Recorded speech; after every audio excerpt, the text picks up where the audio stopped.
Ja, der kommer. Så har han det bedst med at kunne komme til at lukke nærmest nedad, når han lukker med sin forhånd. Retur.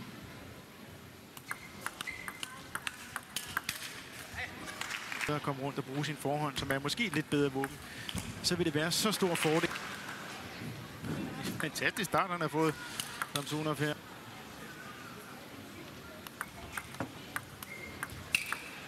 Der kommer så, fordi Samsonov simpelthen får åbnet for blødt. Den står nærmest stille i luften, den der.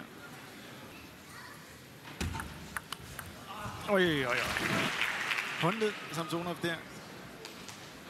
Og så spiller han modsat. Det er ud til.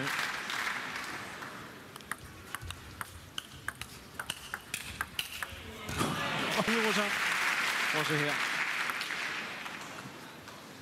Det ændrer i sidste øjeblik med sit håndled.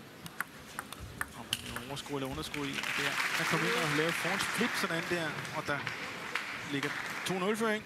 Hvis ikke Ryge finder på noget helt specielt nu.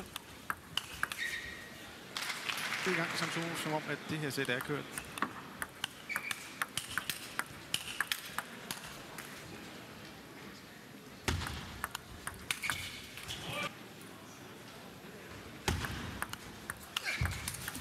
God.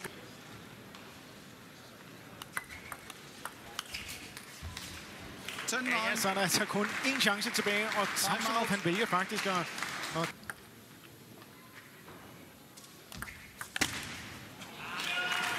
nogle tanker i gang hos Samsonov.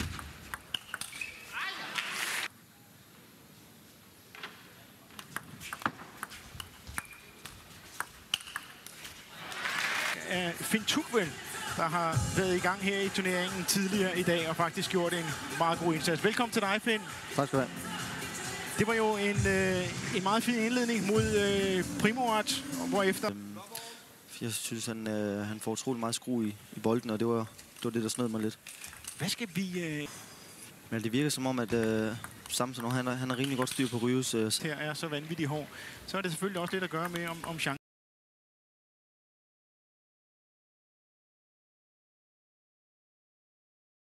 Eller er det sådan set ligegyldigt?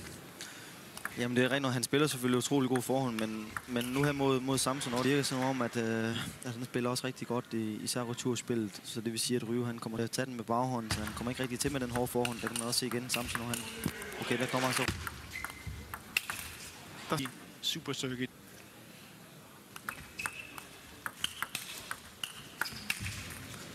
Baghåndssiden og forhånd i forhåndssiden. Han går ikke så meget rundt om hjørnet som Ryge, for det kan man se der, når han får bolden i baghånden, hvor han så springer rundt, fordi han er så ekstremt hurtig. Men Samsonov har...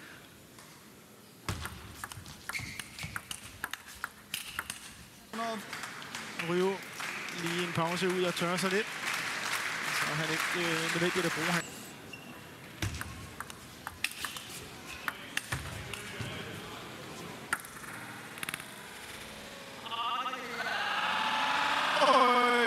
Der kommer en af de dumme, lette fejl. 5 sætter matchbolde.